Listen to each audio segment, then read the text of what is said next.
name is Teresa and welcome back to my channel. In today's video, I am going to be discussing 7 books, all of different genres, that'll kind of get you in the fall mood, get you roaring to go for fall, ready for the cold, the things dying all around you, the change in weather. But if you like this kind of content for me, hit like, subscribe, and comment. If you have any books you want to recommend to me to read during the fall time that is not mentioned here, let me know in the comments down below. Let me know what you're excited to read in the fall. And let's go. So I'm going to start off with a horror because it's fall time and we have to have horror in here. But that is What Moves the Dead by T. Kingfisher. This is a novella. This is an adult gothic retelling of the fall of the House of Usher by Edgar Allan Poe. This follows Alex, who has been called back to help out with their best friends growing up. Madeline Usher is their childhood friend and she's currently dying, so Alex rushes back. There they talk with Roderick and obviously the other people in the home of the House of Usher. And the more that Alex stays there, the more they start to realize that something's going on. Something's not quite right with Madison or Maddie, and they're not 100% sure what's up or what's down with her, but they're gonna try to figure it out, hopefully before whatever happened to her happens to them. Like I said, short and sweet novella. We gotta start off the fall with some horror. It's a gothic novel. If you ever read The Fall of the House of Usher, it's very close to what that short story is, a little bit more expanded on. It's a very disturbing novel. I'll leave a link to my review that talks about the trigger warnings in there in the description. But I don't know how else you could describe this book. Well, I guess I could describe this book like, you know, in the fall time, things are changing, things are dying, temperatures adjusting to a cooler setting, creepy crawlies, all that stuff, and you just like have that constant feeling that someone's like right behind you or following you everywhere you go in the fall time. No, just me. But this is that book. That feeling that you're kind of unsettled all the time is this book. So I highly recommend it if you're looking for something short and sweet that isn't going to be too scary. It is going to scare you. It scared me. It didn't scare me. It was more so I was just shook it and kind of disgusted.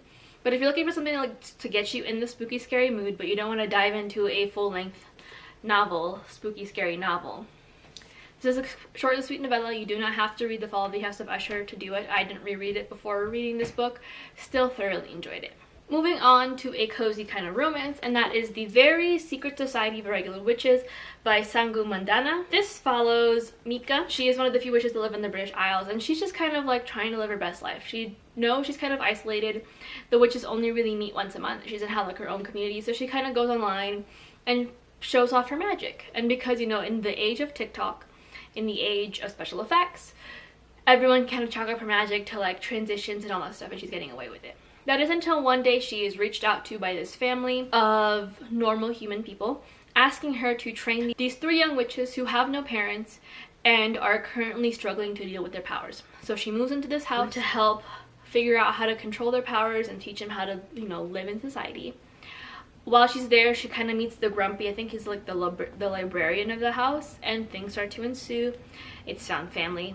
It's super sweet. It's not the shortest, it's not short by any means. It's a normal sized novel, but it's cute, it's funny, it's fluffy. It's fall, which means Halloween, which means we have to have witches in there somewhere, whether in the scary sense or in the kind of cute, kind of romance kind of situation. It's a cozy romance, so lower stakes are here, so it's perfect if you want to just curl up during like a rainy day or it is particularly cold and you want to feel warm again somehow. This book is definitely the way to go.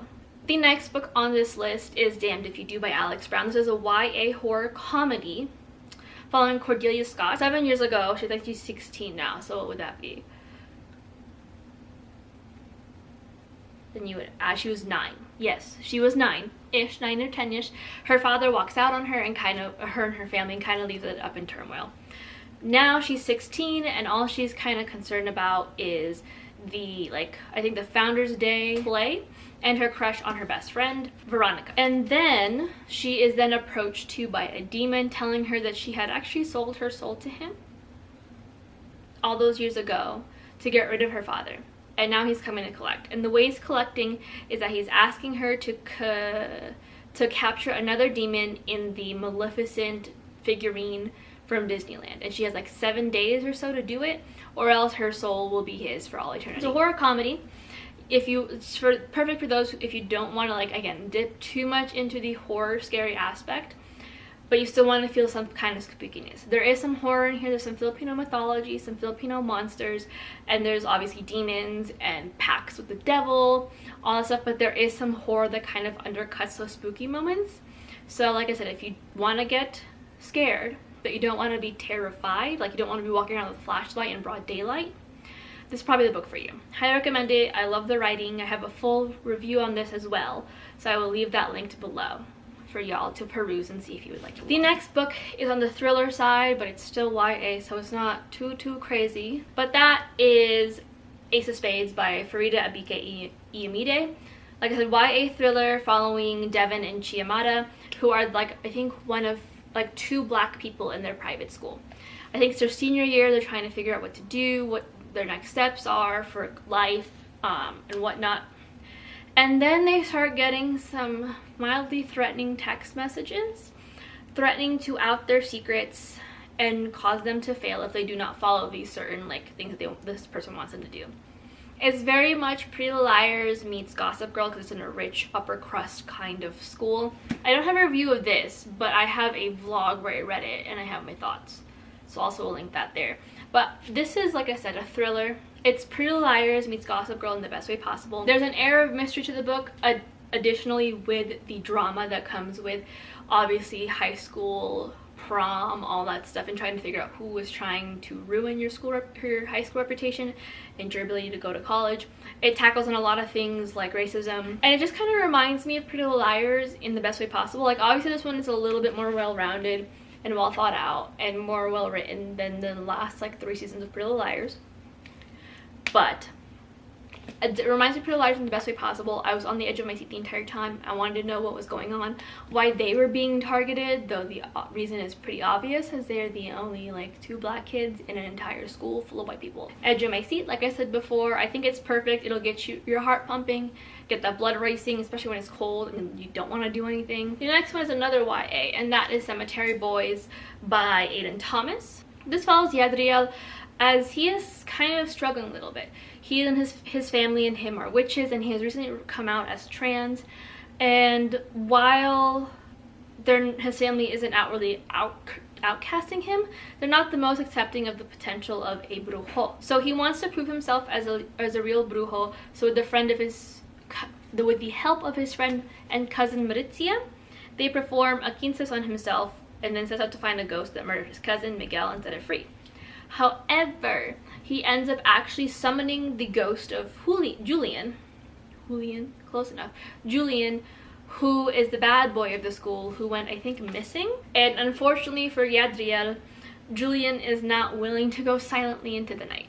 He wants to find out what happened to him, why he was murdered, and how he can fix it.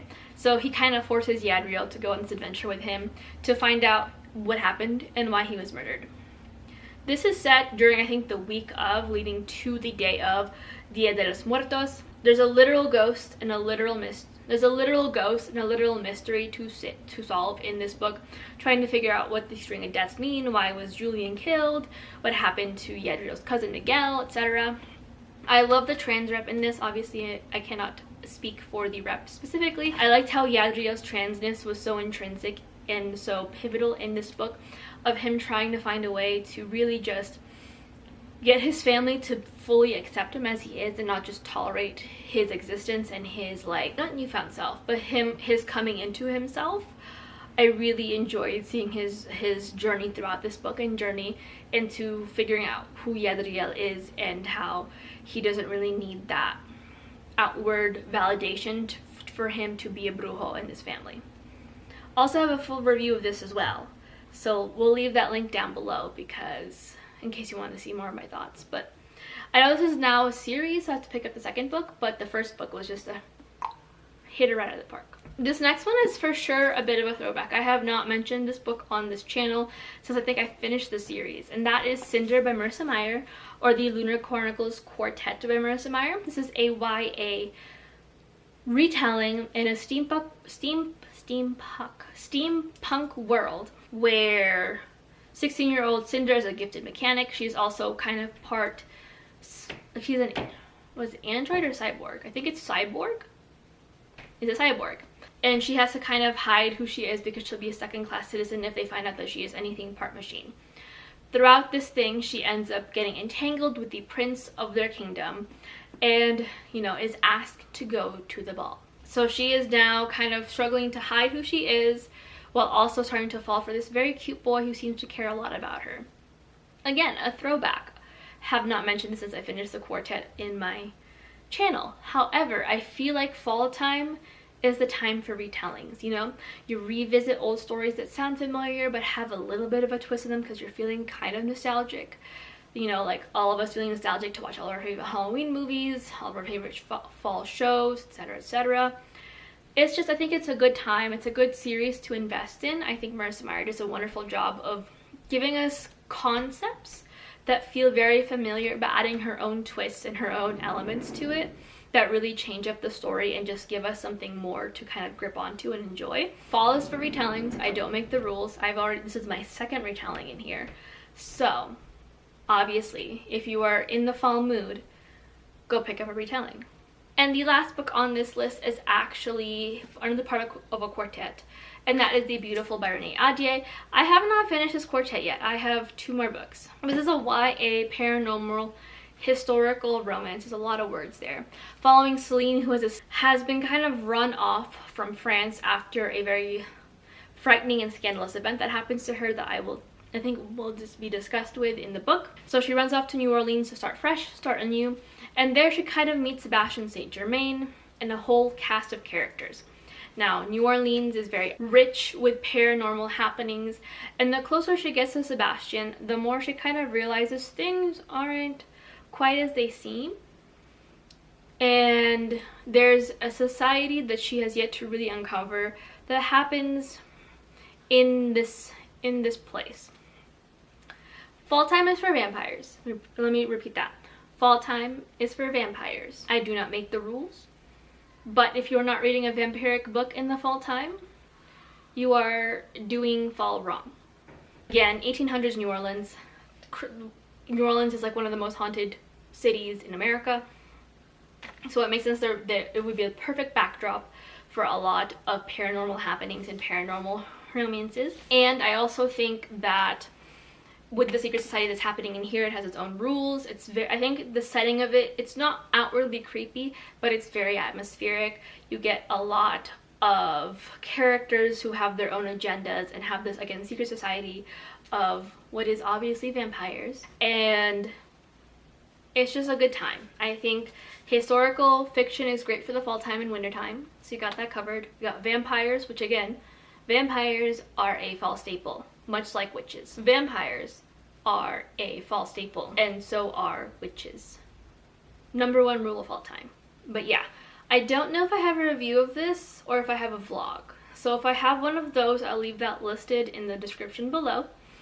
But yes, so highly recommend at least the first 2 books. I will report back once I have read the remainder of the quartet, and we can go on from there. But that is it for 7 books you should for sure read if you're trying to get yourself in the fall mood.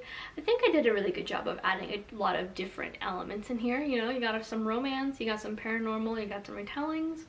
So yeah, but like I said in the beginning, if you have any books to recommend to me for the fall season, let me know. If you've read any of these books and you agree, or you want to discuss how great these books are, also let me know in the comments. But until next time, stay safe and I'll see you in my next video.